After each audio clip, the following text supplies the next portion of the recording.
Hi, I'm Lee Herbert, and in this video I want to talk to you about the lenses that you might look at using for YouTube videos or webcasts or Facebook Lives or live streaming, that kind of thing. So for example, at the moment I've got my Sony 10-18 on my Sony camera filming me now, and the reason why I've got that is because it's got autofocus. And the handy thing of autofocus is that if I want to hold something up in front of the camera, it will autofocus onto my hand in front of the camera, and when I take my hand away, there you go, you can see me right away. The challenge though is that it doesn't have a particularly shallow depth of field.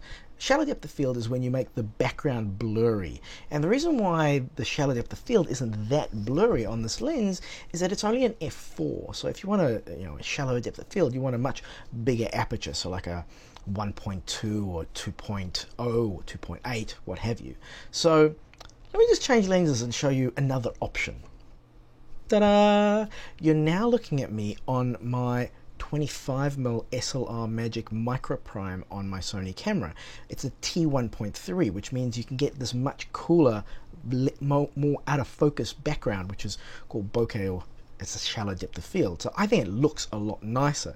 The thing to keep in mind though is that because this is not an autofocus lens, you do want to set your focus and you don't want to move in and out too much. And if I put my hand here, the focus isn't going to change. So you want to make sure that you set your focus point and don't move backwards and forwards too much so you stay in focus.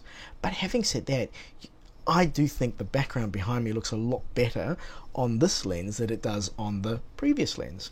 If you want to have a look, this is what the lenses actually look like. I've been using these for ages. I really like prime lenses. Now, the thing about prime lens is that it's not a zoom lens, so you can't zoom in and out. The famous saying is your zoom is your feet. If you want to zoom in, you walk closer. If you want to zoom out, you walk back. These are T1.3, so really great shallow depth of field you can get out of them. They're not light, which is kind of good because you actually want a little bit of weight to sort of help you hold your camera steady.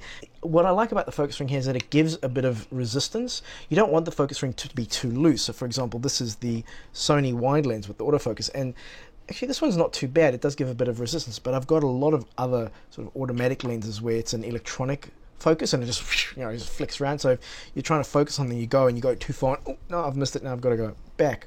Whereas with this, it's much easier to make sure that you nail where you focus. And just getting back to the original point is that using them on a webcast or something like that, you do get that nice shallow depth of field behind you where the background's blurry and you don't use the function. Oh, have you seen the function on Zoom? They've got this thing on Zoom where you can try and make the background blurry, but it's not that perfect, so like your hair looks a bit funky and all that kind of stuff. So yeah, if you don't want to use that and you want to use it properly, or an analog version of making the background blurry, have a look at these SLR Magics. For what they cost, they are fantastic little lenses, well worth a look.